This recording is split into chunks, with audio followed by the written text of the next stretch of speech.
Alors bienvenue, je suis le général Pierre Gaudière, je commande la brigade aérienne de l'aviation de chasse et je suis le chef de la mission Liberté 250. Liberté 250 qui est une mission de l'armée de l'air et de l'espace qui part aux États-Unis, qui répond à l'invitation des États-Unis de venir commémorer les 250 ans de leur indépendance. Et vous savez que la France a joué un rôle décisif dans cette indépendance américaine à partir de 1776. Et donc c'est bien avec ce dispositif aérien que nous allons remplir cette mission. Ce dispositif est constitué des Alpha Jets que vous voyez derrière moi, 10 Alpha Jets, d'un A400M pour toute la, donc un avion de transport militaire, pour toute la logistique qui accompagne cette projection. C'est une mission de projection aussi, c'est une mission de mémoire, c'est une mission de projection, et puis c'est aussi une mission de coopération.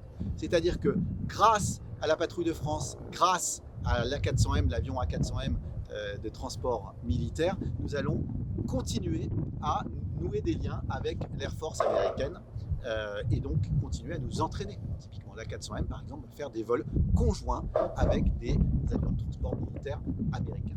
Donc voilà, vous avez vraiment les trois pans de cette mission, un pan mémoire, un pan coopération et bien sûr, comme dans toute opération aérienne, un pan de projection. Nous nous entraînons à nous projeter de manière agile 10 avions, un A400M et 85 aviateurs. Les grandes étapes de la tournée américaine, New York, Philadelphie, par où est-ce que vous allez passer? En fait, dans cette mission Liberté 250, pardon, en fait, dans cette mission, je vais recommencer, en fait, dans cette mission Liberté 250, il y a véritablement 4 missions. La première mission, ça vaut d'ailleurs pour l'aller et le retour, c'est le convoyage, c'est la projection. C'est aujourd'hui que ça décolle, c'est aujourd'hui que nos avions ont effectué des étapes par la route nord pour aller jusqu'aux États-Unis. Ensuite, il y a une mission qui est le survol de lieux qui commémorent les 250 ans des États-Unis. Des lieux mythiques. Évoquer Philadelphie, où les premiers futurs membres du Congrès américain se sont réunis pour commencer à écrire la déclaration d'indépendance. Il y a aussi le champ de bataille de Yorktown. Le marquis de Lafayette a apporté une aide décisive avec des combattants français au combat américain pour leur indépendance. Il y a bien sûr la Statue de la Liberté à New York que nous avons survolée, et puis d'autres lieux de mémoire ainsi. Il y a un autre pan de la mission que nous allons réaliser pendant que nous sommes aux États-Unis. Ce sont des air shows, donc ce que nous appelons en France des meetings aériens, tous les week-ends, comme la patrouille de France fait en France en fait. Tous les week-ends, nous sommes engagés, nous répondons à des invitations de meetings aériens pour le public américain et international. Le public attendu dans ce genre de meeting, c'est plus de 500 000 personnes. Vous voyez qu'il y a un véritable rayonnement qui est possible en déployant l'excellence des ailes françaises au travers de la patrouille de France. Donc il y aura du bleu, blanc, rouge dans le ciel américain. Hein, exactement, et la patrouille de France, c'est quand même le plus grand drapeau français au monde. Le bleu, blanc, rouge. Et nous jouons évidemment sur les couleurs pour réaliser le drapeau d'indépendance américaine qu'ils ont choisi à ce moment-là. Red, white, nous jouons effectivement sur ces couleurs. Et vous pouvez voir derrière moi l'Alpha Jet dont nous avons réalisé des rives spéciales.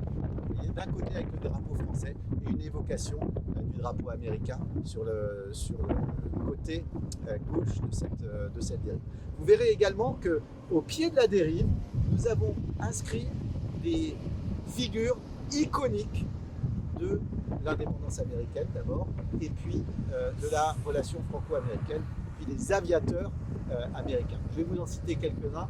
L'avion du leader, bien sûr qu'il est parrainé par le marquis de Lafayette. Et le numéro 2, c'est George Washington, commandant l'armée continentale américaine en 1767. Nous avons également des figures qui incarnent la Première Guerre mondiale, parce que les liens entre les États-Unis et la France, les futurs États-Unis et la France, ce sont des liens qui se sont établis et scellés dans le sang versé. Il y a des Français qui sont morts pour l'indépendance américaine. Le premier monument aux morts français, il rend hommage aux morts français tombés pour l'indépendance américaine, construit aux alentours de 1780.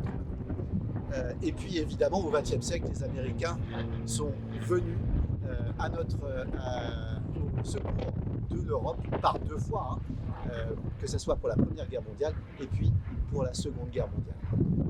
Et donc nous avons des figures qui évoquent tout ceci aussi au pied de dérive. Nous avons des as américains de l'escadrille Lafayette, l'escadrille franco-américaine créée en 1916, donc soit 1 an avant l'engagement officiel des États-Unis dans la Première Guerre mondiale. Eh bien, il y a des volontaires américains qui se sont engagés dans les escadrilles françaises et les premiers aviateurs militaires américains, ils ont volé avec des uniformes français. C'est assez extraordinaire. Donc, vous avez 3 représentants de cette escadrille mythique dont nous perpétuons les traditions aujourd'hui, qui a fêté ses 110 ans évidemment il y a 1 mois et demi. Ça s'appelle maintenant l'escadron de chasse Lafayette. Et les liens sont toujours très forts avec les escadrons de chasse américains. Nous avons évidemment des figures de la Seconde Guerre mondiale au pied de ces dérives. Par exemple, Joséphine Baker, cet avion, c'est un avion qui est parrainé par Joséphine Baker, sergent de l'armée de l'air pendant la Seconde Guerre mondiale et évidemment citoyenne américaine et française. Une figure iconique du combat pour la liberté pendant la Seconde Guerre mondiale. Il y a bien sûr Antoine de Saint-Exupéry. Et puis il y a enfin des figures iconiques là aussi de l'aviation militaire et l'aviation de chasse militaire américaine que sont Chuck Yeager, le premier homme à avoir passé le mur du son, et Robin Holt, qui est là aussi, qui a fait ses armes pendant la Seconde Guerre mondiale, et qui est une figure très représentative de l'aviation de chasse américaine. Donc vous voyez qu'il y a, dans toute cette mission, il y a une vraie part symbolique et il y a une part opérationnelle. Et c'est cette alchimie qui permet de faire une mission véritablement opérationnelle. Encore une fois, d'hommage, de coopération et puis de projection.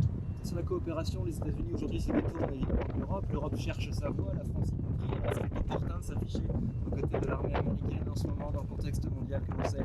Nous répondons à l'invitation des Américains 250 ans et la relation franco-américaine, elle a 250 ans aussi. Et c'est véritablement ceci que nous illustrons avec cette mission qui part aujourd'hui. Nous en sommes très fiers. Le mot du 4 juillet, l'Independence Day, vous allez chanvoler la statue de la liberté. Vous pouvez dire comment va se passer spécifiquement cette journée? Le 4 juillet, qui est le jour de la déclaration d'indépendance américaine, 4 juillet 1776, il y a une parade qui est prévue sur l'eau et dans les airs et qui passera bien sûr au large de la statue de la liberté. Et donc nous insérons, comme n'importe quelle mission aérienne, la capacité d'intégration de l'aviation de chasse au sein d'un dispositif multinational et interarmé aussi, donc s'il y aura des bateaux. C'est aussi une mission dans la mission. Bien sûr, avec le chemin de la statue de la liberté, c'est ça. En général, si on parle un peu technique, les Alpha Jet n'ont pas la capacité de faire le vol direct aux États-Unis. Quelles seront les étapes? Alors, vous voyez qu'il y a une configuration qui est un petit peu particulière aujourd'hui pour ces Alpha Jet, c'est-à-dire qu'ils ont des bidons de carburant supplémentaire sous les ailes pour augmenter leur autonomie.